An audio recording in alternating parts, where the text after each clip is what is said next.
Have you ever wondered what your life would look like if you had made different choices?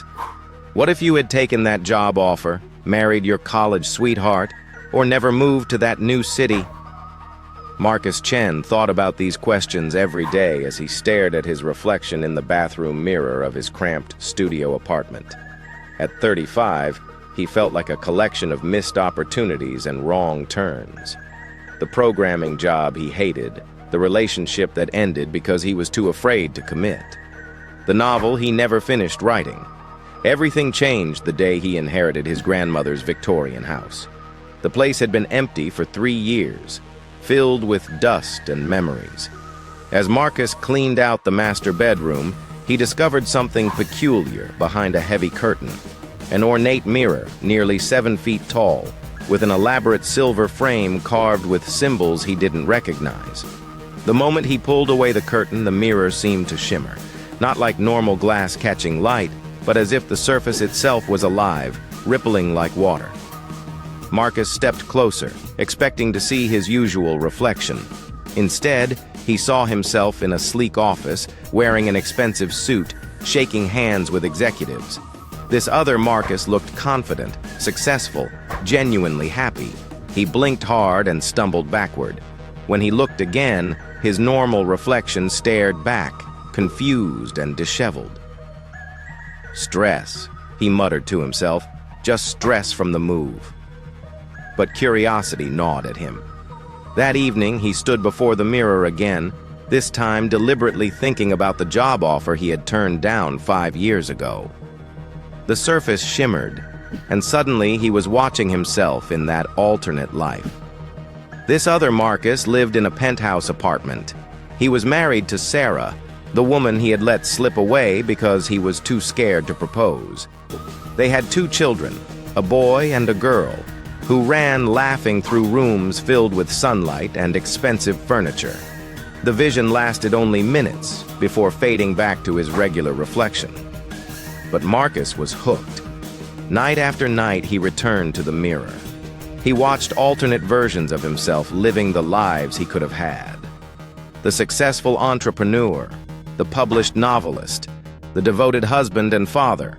Each reflection showed him making the brave choices he had been too frightened to make in reality. At first, these visions inspired him. He started working on his novel again, began exercising, even signed up for a dating app. But the more he saw of his alternate lives, the more his real life felt like a pale imitation. Why struggle to write when he could watch himself accepting a Pulitzer Prize? Why go on awkward first dates when he could see himself happily married? The mirror became his escape, his addiction. Marcus started calling in sick to work, spending entire days in front of the glass. He lost weight, stopped showering regularly, ignored calls from concerned friends. The only reality that mattered was the one in the mirror. Then the reflections began to change. Instead of showing him better versions of his life, the mirror started revealing darker alternatives. He saw himself as a corrupt businessman, embezzling money and destroying lives. He watched alternate Marcus beating his wife in a fit of rage. He witnessed versions of himself addicted to drugs, homeless, dying alone in hospital beds. The mirror, it seemed, was showing him all possible outcomes of his choices, not just the good ones. Marcus tried to look away, but the visions pulled him in. He realized with growing horror that for every positive choice, there were dozens of negative consequences he had never considered. The job he didn't take might have led to corruption. The woman he didn't marry might have driven him to violence. The novel he never published might have contained ideas that destroyed minds. Sleep became impossible. The mirror called to him even with his eyes closed, showing him endless permutations of failure, evil, and suffering. Every decision he had ever made seemed simultaneously right and catastrophically wrong. One night, as Marcus stood trembling before the glass, he whispered a desperate question. "Show me what happens if I never found this mirror." The reflection that appeared made his blood freeze. He saw himself living a simple, ordinary life, not spectacular, but content. He had kept his programming job and eventually found satisfaction in it. He had met someone new, not Sarah, but a kind woman who loved him for who he was. They had a modest wedding, a small house, quiet happiness. This alternate Marcus looked peaceful in a way the real Marcus had forgotten was possible.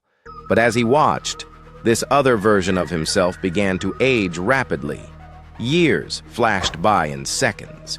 The other Marcus grew old, surrounded by family, dying peacefully in his sleep with a smile on his face. The vision faded, and Marcus found himself staring at his own haggard reflection. He looked like he had aged a decade in the weeks since finding the mirror. His eyes were sunken, his skin pale and sallow. That's when he understood the mirror's true nature. It wasn't showing him alternate realities.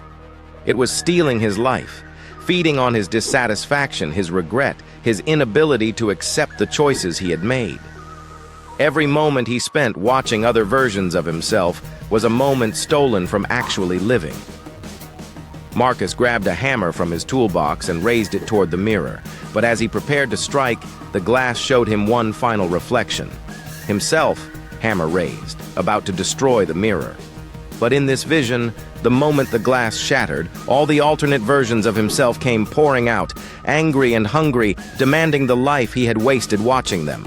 His hand froze. The hammer trembled in his grip. Because now, Marcus faced the most terrifying choice of all.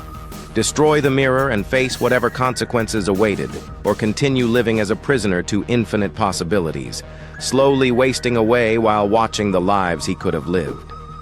The mirror waited, patient and hungry, reflecting his indecision back at him in countless fragmenting images. And Marcus realized that perhaps the most horrifying thing about infinite choice isn't making the wrong decision.